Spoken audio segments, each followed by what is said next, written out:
Hello students. मैं आज आपके सामने एक नोटिफिकेशन लेके आया हूं। जो नोटिफिकेशन 14/5/2021 को आया हुआ था गुवाहाटी यूनिवर्सिटी से, ये नोटिफिकेशन है।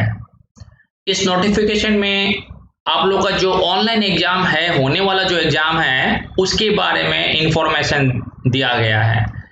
एक एक करके हम इंफॉर्मेशन को देखते हैं। यहाँ इंफॉर्मेशन कम से कम 10 या 12 14 इंफॉर्मेशन है।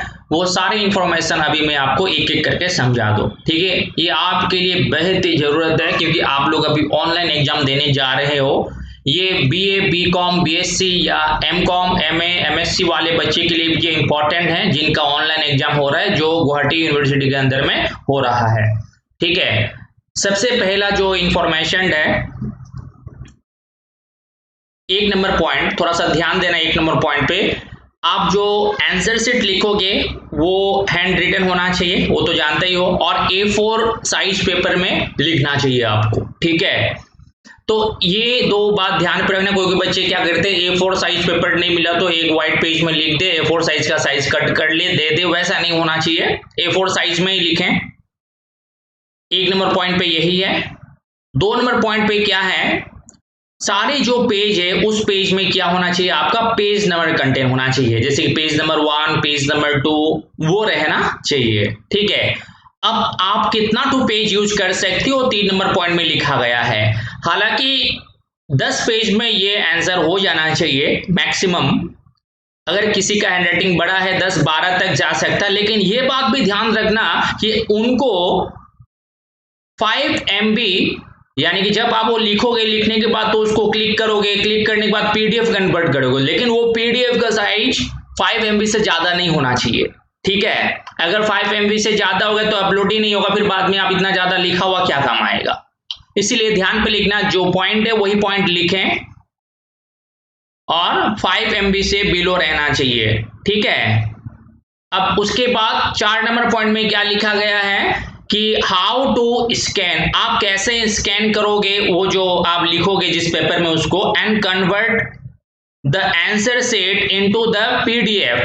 इसके लिए ना आपको एक प्रैक्टिस भी करना पड़ेगा। घर में अभी से प्रैक्टिस करने लग जाओ। कोई पेज में लिखो, लिखने के बाद या कोई भी ऐसा फोटो क्लिक करो, 10 फोटो को कन्वर्ट करने की कोशिश करो एक पीडीएफ में। एक ही पीडीएफ में आना चाहिए, स्क्रॉलिंग करते हुए ऊपर से पेज नंबर 1, पेज नंबर 2 नीचे आते रहना चाहिए, ऐसा कंडीशन बनाओ, और वो भी 5 MB के अंदर होना चाहिए। ये आज से अभी से आप लोग प्रैक्टिस करो, ठीक है। इसके बारे में भी मैं सोच रहा हूं कि एक वीडियो बनाऊं। अगर मेरे पास समय होता है तो मैं इसको वीडियो बना के आप लोगों को फिर मैं समझा दूंगा, ठीक है, कैसे किया जाता है, कैसे जो है ना फोटो को आप लोग पीडीएफ में कन्वर्ट कर सकते हो। उसमें साइज का भी मैटर है, आपका जो 10 पेज का कितना MB बना वो भी आप चेक कर सको, वैसा कंडीशन का एक वीडियो में बना रहा हूं, तुरंत आ जाएगा, ठीक है।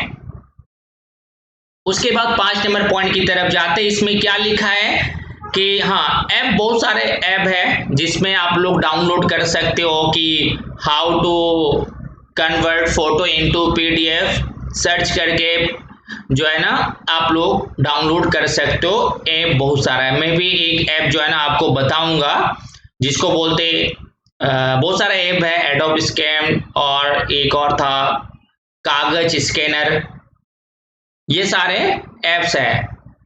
उसके बाद 6 नंबर पॉइंट में क्या लिखा गया है, 6 नंबर पॉइंट में देखो, आपको जो क्वेश्चन पेपर जो है ना, ये एग्जाम के पॉइंट के ऊपर में देखो, जो क्वेश्चन पेपर है, सपोज कल एग्जाम है, कल 10 बजे से है, तो अगर 10 बजे से है तो आपको आधा घंटे आगे यानी कि बिफोर 30 मिनट्स आपको एक लिंक मिलने लगेगा जहां से आप क्वेश्चन पेपर को डाउनलोडिंग कर सकते हो, ठीक है। यानी कि 10 बजे से एग्जाम है तो 9:30 बजे से करीब मिलने लग जाएगा। ये इंफॉर्मेशन दिया गया है। और कहां पे आएगा, आपकी मोबाइल नंबर इनबॉक्स में आएगा लिंक, या फिर आपका जो है ना मेल, जीमेल जो भी है आपका, उसमें आ जाएगा।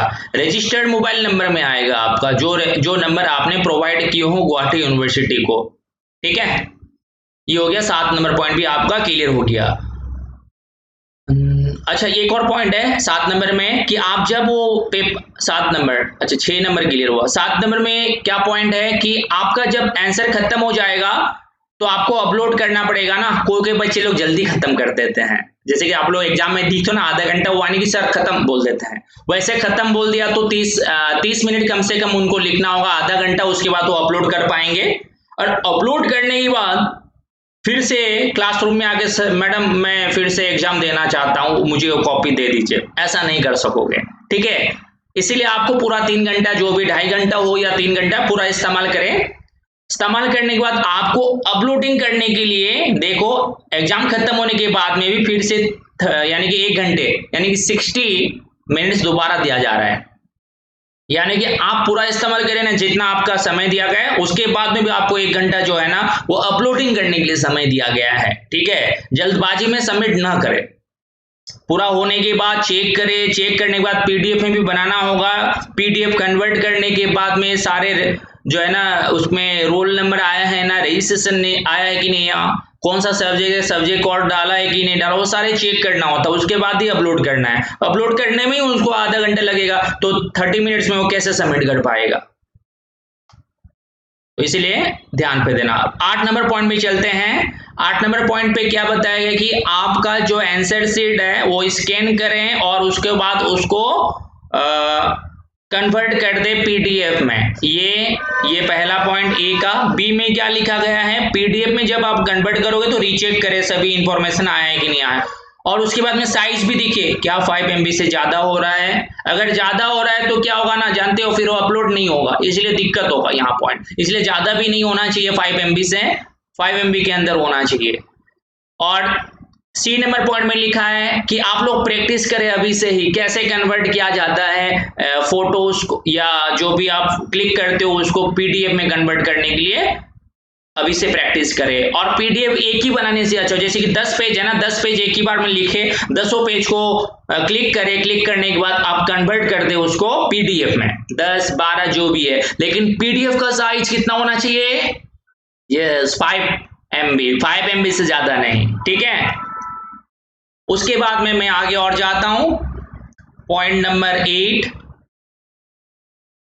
पॉइंट नंबर 8 में क्या लिखा है, थोड़ा सा ध्यान देते हैं अभी इस तरफ। यहां पे आप लोग जब अपलोड करोगे उस समय आपका registration number, mobile number, date of birth ये दरकारी होगा। आप लोग अपलोड करते समय ये सब रखना होगा आपके सामने, यानी कि आप तो रखोगे क्योंकि आंसर शीट में ही लिखना होता है आपका रोल नंबर, रजिस्ट्रेशन नंबर, जो सब्जेक्ट कोड। और सब्जेक्ट कोड कहाँ पे आएगा, जो क्वेश्चन पेपर आएगा ना उसी में सपोज जो भी सब्जेक्ट है वो सब्जेक्ट का कोड वहां पे रहेगा। 9 नंबर में क्या है देखते हैं। 9 नंबर में देखो आपके सामने जो है ना ऑनलाइन मोड में अगर एग्जाम दोगे तो सपोज ओपन बुक ही होगा, तो आपके सामने टेक्स्ट बुक्स, नोट्स जितने भी हो सामने रखें, फिर वो ढूंढने जाओगे, कैसे होगा, 1 घंटा वहीं ढूंढने में लगेगा, इसलिए पहले से उसको अरेंज करके रखिए। कल इसका एग्जाम है सपोज, तो उसी का पेपर सारा रखें, जो है ना बुक्स, नोटबुक्स। और जानते हो जब ऑनलाइन ओपन बुक सिस्टम है तो थोड़ा सा क्वेश्चन टफ ही रहना चाहिए, क्योंकि आपको बुक्स दिया जा रहा है, क्या इजी क्वेश्चन थोड़ा ना ढूंढते ही मिल जाए, उसमें पूरा चेक करना होगा, इससे पहले से पढ़ के भी रखो। उसके बाद 10 नंबर में क्या लिखा है, हाँ आपको ये बात ध्यान पर रहना चाहिए, सारे पेपर जो है ना 70 मार्क्स का रहेगा। अगर किसी पेपर में भूल से भी, अगर भूल से नहीं वैसे 100 मार्क्स का पेपर बन जाता है तो उसमें आपको 70 अटेम्प्ट करना है, ये बात ध्यान पर रखना, ठीक है। Duration of examination mention in the question paper में आपका समय दिया जाएगा, किसी पेपर 100 हुआ तो भाई 3 ही घंटा दिया जाएगा और उसमें आप 70 लिखना होगा, और 70 होगा तो 2.5 भी दे सकता है। क्वेश्चन पेपर में चेक करना बढ़िया से टाइम के लिए कि इस पेपर के लिए इतना टाइम है।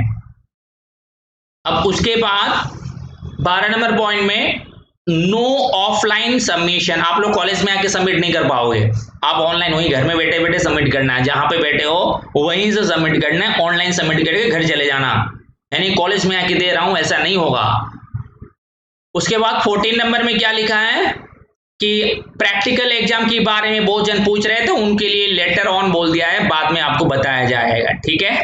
इतना ही है बच्चे, आप लोगों को ये जो है ना इंफॉर्मेशन समझ में आ गया होगा। किसी भी बच्चे को अगर समझ में नहीं आया है तो प्लीज वो कमेंट करे, पूछे कौन सा चीज समझ में नहीं आया। थैंक यू बच्चे, जय हिंद।